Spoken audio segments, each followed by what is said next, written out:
श्री स्वामी समर्थ. जयशंकर. स्वामी सेवेत येणं जितकं सोपं आहे ना, तितकंच स्वामींच्या सेवेत अखंड राहणं अवघड आहे. स्वामी सेवेत येताना आपण खूप पटकन येतो, पण स्वामींच्या सेवेत टिकून राहणं हे आपल्याला खूप खूप त्रासदायक असतं. मुळातच आपल्यावर स्वामी परीक्षांची मालिका लावतात. आपली भक्ती खरी आहे की कमकुवत आहे, किती तकलादू आहे, तिची पाळंमुळं किती खोलवर रुजली आहेत, हे स्वामी प्रत्येक वेळी हलवून बघत असतात की आपली भक्ती संकटांनी हलत तर नाही आहे, डगमगत तर नाही आहे, आपला विश्वास स्वामींवरचा कमी तर होत नाही आहे.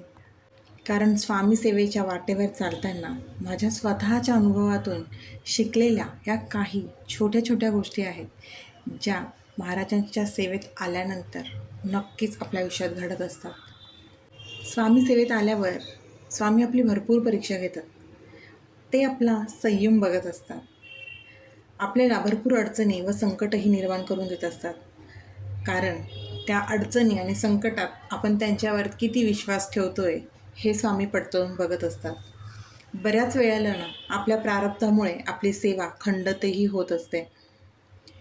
कारण मूळ उद्देशच स्वामींचा हा असतो की आपले जे काही प्रारब्ध आहेत ते आपण त्यांच्या सेवेत आल्याने स्वामी आपले प्रारब्धाचे भूक हळूहळू कमी करायचा प्रयत्न करत असतात.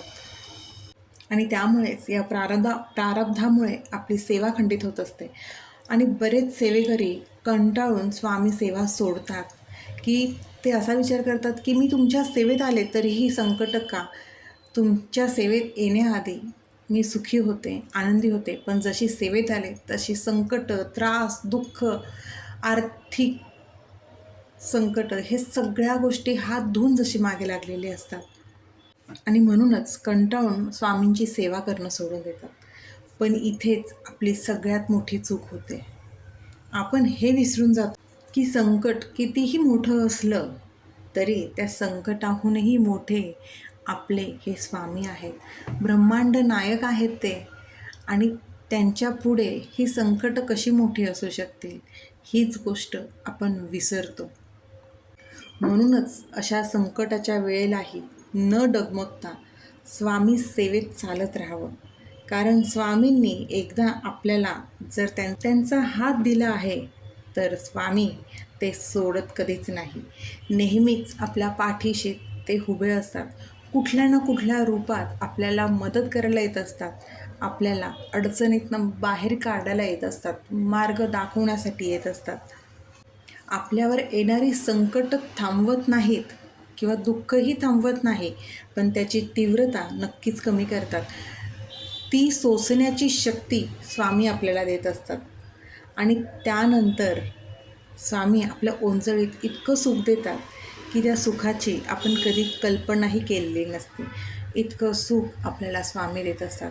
आणि त्यावेळेला खरं तर आपली ओंजळही कमी पडते, इतकं भरभरून आपल्याला स्वामी देत असतात. म्हणूनच स्वामी सेवेत येत असताना ह्या गोष्टी होतातच. फक्त आपले विश्वास, आपली श्रद्धा आपल्या स्वामींवरती पूर्णपणे असायला हवी. आणि त्यासोबतच आपले कष्ट आणि कर्म प्रामाणिक असायला हवेत. आपले स्वामी आधी आपला कर्मयोग बघतात आणि मग भक्तियोग बघत असतात. म्हणूनच स्वामी सेवेत आला आहात तर स्वामी सेवेत टिकून राहा. स्वामी कधीच आपली साथ सोडत नाही.